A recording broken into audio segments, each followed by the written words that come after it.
Satu keluarga mengalami kecelakaan lalu lintas di Jalan Insinyur Sutami, Tanjung Bintang, Lampung Selatan pada Minggu, 23 Mei 2021 sekitar pukul 17.30 waktu Indonesia Barat.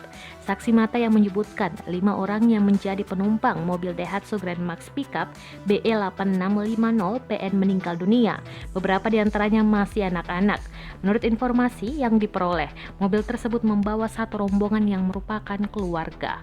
Kelihatannya mereka satu keluarga, kayak rombongan habis liburan gitu soalnya. Dilihat dari kondisinya kayaknya korban yang meninggal dunia ada 5 orang, kata Wafi, 21 tahun saksi mata. Wafi menuturkan akibat peristiwa itu para penumpang yang berada di bak belakang mobil terpental keluar. Saksi mata bernama Febri, 24 tahun, mengatakan mobil tersebut melaju kencang dari arah Bandar Lampung menuju Lampung Timur. Sesampainya di lokasi kejadian, diduga mobil tersebut mengalami pecah ban hingga oleng.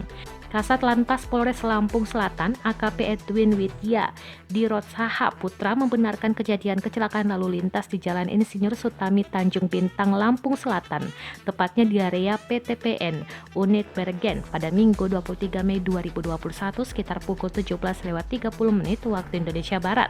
Awalnya, mobil pick-up tersebut berjalan dari arah Panjang menuju Lampung Timur dengan membawa 12 orang penumpang di belakang dan 3 orang di depan. Edwin mengatakan diduga mobil berjalan dengan kecepatan tinggi.